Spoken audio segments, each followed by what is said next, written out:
I came here all the way from Bangladesh, so I have to give you the greetings from the other side of the planet. So I come almost halfway coming here, and it's worth it.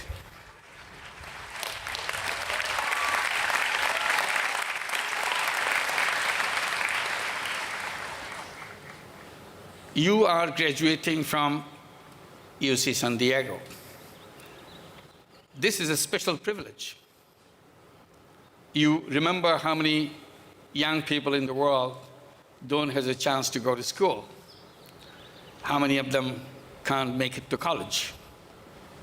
And those who get to college never make it to finish it. And you're privileged, not only you went to college, you went to UC San Diego, one of the most dominant universities, top universities in the world. You just heard from the chancellor. So this privilege that you have to remember, and you have to ask yourself what use you're going to make of it. That's the important thing. Preparing for life is one part, and using that preparation is another part. So that's the question I'll be raising with you, and probably you'll be raising with yourself, to beginning today, to making sure you make good use of it. And my journey began in the campus of another university back in Bangladesh, in Chittagong University. And Bangladesh is full of problems, as you can imagine. And when I went back after finishing my PhD here, it was extreme kind of problems in the country. And I felt that I'm a lucky person that I'm from Bangladesh. I was born in Bangladesh. It has so many problems. If you lift a finger, you can touch hundreds of problems right around you. And that's exciting for a young person, to look at those problems and see what I can do about it. There are so many of them, I can do something about it. And I wonder, if I was born in a country where there's no problem, what would have happened to me? Every time I think about it, I feel I'll be bored to death. I wouldn't know what to do with myself. There's no problem. So this is how I reacted to it, and I didn't wait for any prepackaged solutions. I always tried to do in my own way. I look at a problem, I try to figure out the solution on my own, in my own way. I didn't wait for anybody else to help me.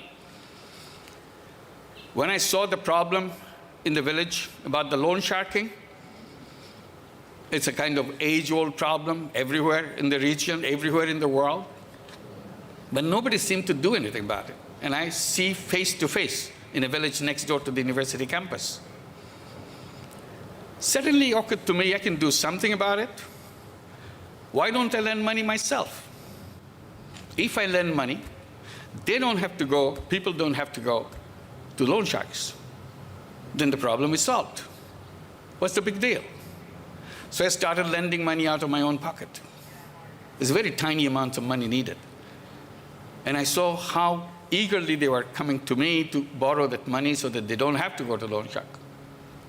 And that was the beginning of something which I never dreamt of would happen. Creating something called microcredit. And started lending money, it just expanded, created a bank out of it. It started in 1976. We converted it into a bank, formal bank, in 1983, and it became a nationwide bank. And the thing that we do became known as microcredit, microfinance, and every other country wanted to imitate that, follow that. Today in Bangladesh, the Grameen Bank, the bank that I created, has over 8.5 million borrowers, mostly women. 97% of them are women, destitute women who joined Grameen Bank.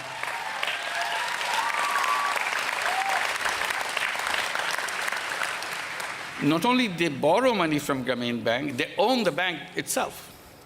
They sit in the board of the bank, they decide the policies of the bank. So it's a very strange bank in that way. It's a bank owned by poor women. It's a bank which is run by poor women as a policymakers. And we have been, let me take it off. It's trying to blow away.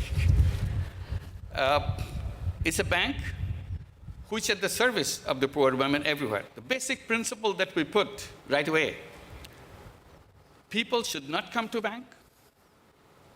Bank should go to people. Still, wherever the microcredit programs are done, it's the same principle. They don't have to come to the program.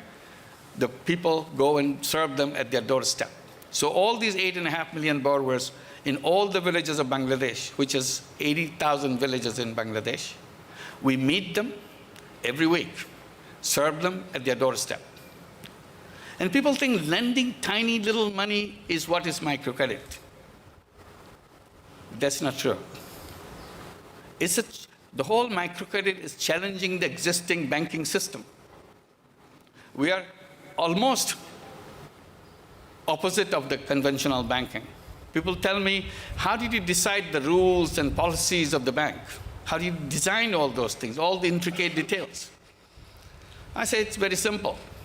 Whenever we needed a policy and we needed a rule, we just look at the conventional bank, how they do it. Then we do the other way. We do the opposite. They go to the rich, we go to the poor. They go to men, we go to women. They go to the city center, we go to remote villages.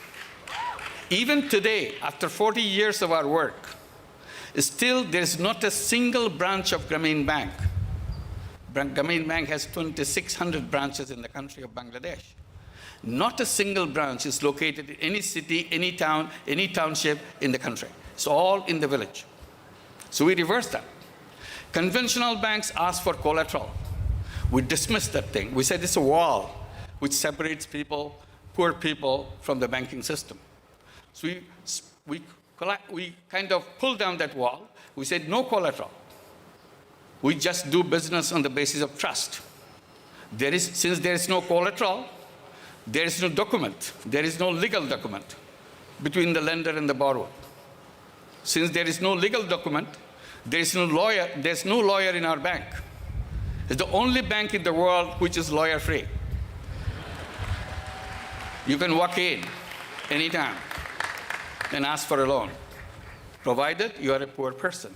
Only thing you have to substantiate very satisfactorily that you are extremely poor. Again, this is the reverse of the banking system. In the banking system, you have to explain how rich you are, and then they give you money. And their rule is, the more you have, the more you can get. So we reversed the entire banking system. Today, almost half the population of the entire world is deprived from the banking services. We wanted to fill that, since it's not impossible to do that. So the whole thing began because I tried to do something in a way I thought it will be a solution for the people to stay away from the loan sharks. Now that became a challenge to the entire banking system, because most of the problem we created in the world is because of the banking system. Take the case of wealth concentration. All the wealth of the world is concentrated in few hands. 99% of the wealth of the world is owned by 1% of the population. If you reverse it, 99% of the population of the world own only 1% of the wealth of the world. That's not a good world. That's the challenge to you. How do you reverse it? That's what you have to think. Because this is not sustainable. Each day it's becoming worse. So if you keep on doing exactly the way we do it, tomorrow there'll be 99.5% of the world owned by less than 1% of the population of the world. And it will get worse day after tomorrow. So that's the challenge we have to take and make it the other way. And we continue to look for those solutions. We look at the problems that the poor people face, many problems, health problems, education problems, sanitation problems, you name it. Every time I see a problem in the village that I work in, I try to address that problem by creating a business. And I created a business after business because there are so many problems. So I keep on creating businesses to solve those problems. And people say, why are you doing that? Why? You must be making a lot of money by doing this business. I said, no, I don't make any money out of these businesses. Then why do you run businesses? Because then my answer is, I enjoy it.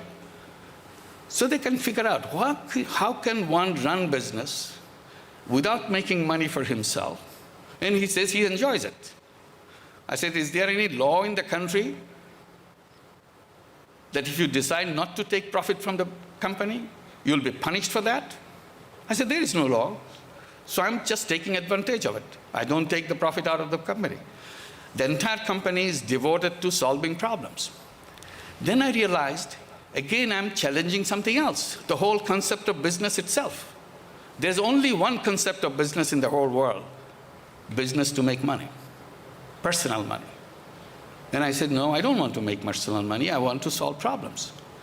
And I started calling these kind of businesses as social businesses, and defined it by saying it's a non-dividend company to solve human problems. And I continued to create those things. And gradually it became very noticeable. Some big companies wanted to do business with us. We agreed to do that. Among the many things that I created as a social business, I'll just give one example out of many in Bangladesh. Bangladesh doesn't have much of electricity. Villages don't have electricity. They have they have just lamps, kerosene lamps. And 22 years back, I thought, why don't we bring solar energy in the Bangladesh? I have no idea about solar energy. All I read in the newspaper, that's all. So I talked to people who knows about solar energy. They said, no, it doesn't fit good in Bangladesh. It's good for Europe, it's good for North America, but not for Bangladesh. I said, why not? So I figured that out. I said, I can make it happen. I created a business, created a company called Grameen Shakti or Grameen Energy. And it started selling solar home system in the villages. In the beginning, it was extremely difficult to sell 4 or 5 solar home systems per month, but we never gave it up. We continued. 20 years later, we were selling 1,000 solar home systems per day. It became a huge business, a social business. Today, we have more than 2 million households in Bangladesh with solar energy. It became so popular through our company that other people came in, NGOs came in, companies came in to sell solar home system. In total today, more than 4 million homes in Bangladesh are served by solar energy, just out of nowhere. So this became largest off-grid solar system in the whole world. So this is what it can. So it's an idea. You don't have to know everything. I didn't know anything about banking. And people tell me, what is the best thing that happened that you could create Grameen Bank? I said, best thing that happened to me, I never took a course in banking. I didn't have to learn anything about it. Since I didn't know anything, I could do anything I want. Sometimes not knowing the details is a blessing. You can figure it out yourself. And when you figure it out, it will be different than what is in the book. So don't give up on something that you don't know. Always take advantage of it. Make sure it happens. I mentioned lots of big businesses are doing business with us. They are interested in social business. I'll just give one example. We have done many, like with Danone, with Veolia, with BSF, McCain of Canada. The one from the US, we do the business joint venture with Intel Corporation. What we have done, we are very worried about the maternal death in Bangladesh. So out of Intel Corporation's collaborations, we designed a part of bangles. The bangle which will give you 2 things. One, give you the signals or alarm when the air quality in the home, in the house that you're working, goes above a certain level, because fume hurts the pregnant women and their baby. So we wanted to check, because one of the cause of death in Bangladesh, major cause of death in Bangladesh, is the air quality inside the kitchen. So we want to address that. So this bangle, this beautiful piece of ornament, if you look at it, nobody will suspect that you're wearing very high-tech ornament in your hand. That gives you an alarm bell as soon as the quality of the air goes above a certain level. And it gives you a voice message. You get out of the house, open all the windows and doors until you have a better air quality, and you come back. Then also it gives voice messages. This is the 5th month of your pregnancy. These are the symptoms that you will feel.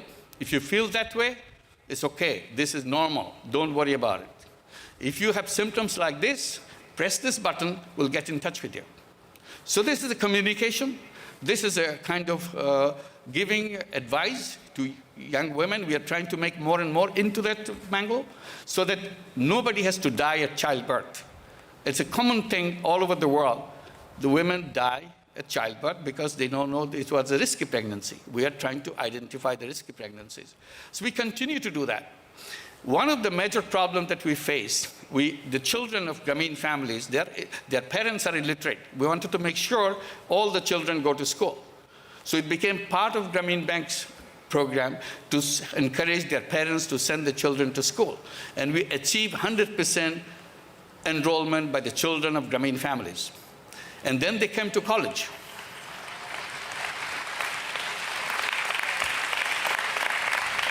We gave them education loans so that they can go to the college, so they don't have to worry about money. And many went to higher education, went to get their master's degree, get their PhDs. Grameen Bank provided the support. Then it created a problem. Thousands and thousands of those young people coming out of the colleges and universities with degrees, no jobs. They keep complaining. Why did we have education? There is no job. In the beginning, I didn't know how to respond to that. Then I figured out what to say. Then I challenged them. I said, who asked you to have a job? They couldn't answer that question. Did your book tell you that you have to have a job? Did your teacher tell you to have a job? And I tell them, always remember, job is a wrong idea. Don't ever look for a job. Always tell yourself that I'm a job creator. I'm not a job seeker, I'm a job creator. So be a job creator.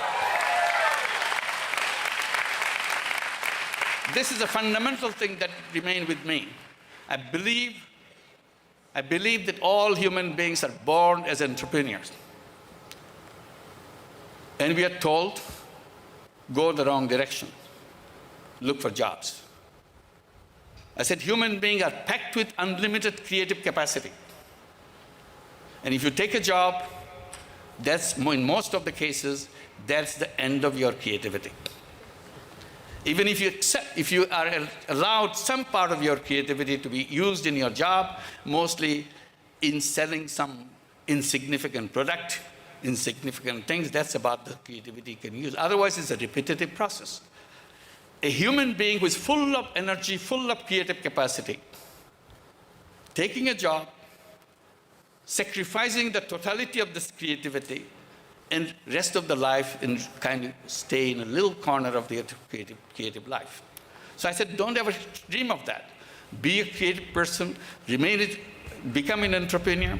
So in order to make it happen, so what we did, we created a social business fund and asked every young person, come with a business idea. And once you come up with a business idea, we invest in your business. We become your partner. We invest all the money that you need. And it's a joint venture between you and us. Make it successful, return the money we gave you. We are a social business. We are not interested in your profit. We are a problem-solving business. So we solve your problem. We put you on the orbit. You go wherever you want to go. And they love it. Initially, we started with hundreds. Now we have thousands of them coming with business ideas. And hopefully, there will be multiples of thousands very soon, and every month. Everybody turns themselves into entrepreneurs. People say, even they were arguing that, oh, some of us may not be entrepreneurs. I said, look, that's not true. Look at your mother. Your mother is a Grameen Bank borrower. She started with a tiny loan, $30, $20. And she turned herself into an entrepreneur.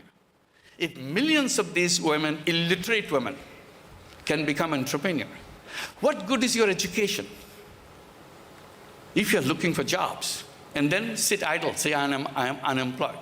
No human being should remain unemployed. So one of the things, unemployment is totally artificial concept, created by our wrong thinking. When we came to this planet, we are not sitting around in the caves saying that we are unemployed. We are not sending job applications from cave number 5 to cave number 10. Do you have a job? We are natural entrepreneurs. We are go-getters. We are problem solvers. Our education system made us forget that, made us into tiny little job seekers. So unless we come out of this, discover ourselves, that's the chance you got. Discover yourself. Be somebody that you want to be. And find out who you are, what you want to do, what's the purpose of your life. Without defining your purpose of life, everything will become immaterial. It doesn't have any direction. So what I do, I put my purpose of life or my destination of life in 3 zeros. Zero number 1, zero poverty in the world. This is what I work for every day, so that we can create a world. We can create a world, there's not a single person anywhere in the world will remain a poor person. And then I say we create poverty museums, so that next generation will go to the poverty museums to find out what poverty used to be like. And that's a goal. It's a doable goal. There's nothing wrong with human being. Only system put us in the wrong direction. So we have to undo that system which pushed us into the wrong direction. We have to fix the financial system. We have to fix the education system so that we discover ourselves, our worth. We unleash our energy, unleash our creative capacity, rather than become job seekers. The education system should not end with the job application. Education system will end with the grand ideas about creating a new world. Zero number 2, for me, zero unemployment in the world. Again, I say there is no reason why anybody anywhere in the world should be unemployed. Why anybody in the world should be on welfare. Why anybody in the world just be homeless. There's no reason whatsoever. The same human quality exists in every single human being. Third zero is zero net carbon emission.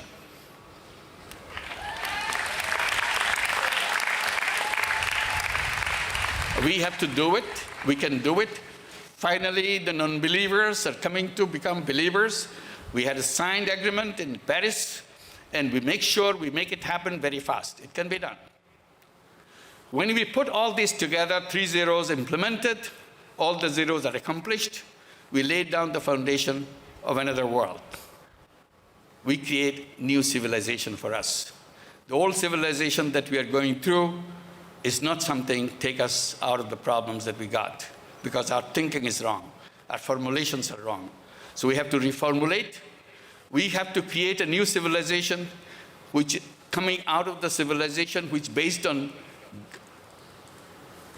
personal selfishness, the civilization based on greed. We have to get out of that selfishness and get out of that greed and create a civilization based on human values. That's the challenge you have. And we can make it together. That's the challenge. We take it, and that's what is worthwhile going to UC San Diego and make it happen. Thank you very much. Thank you.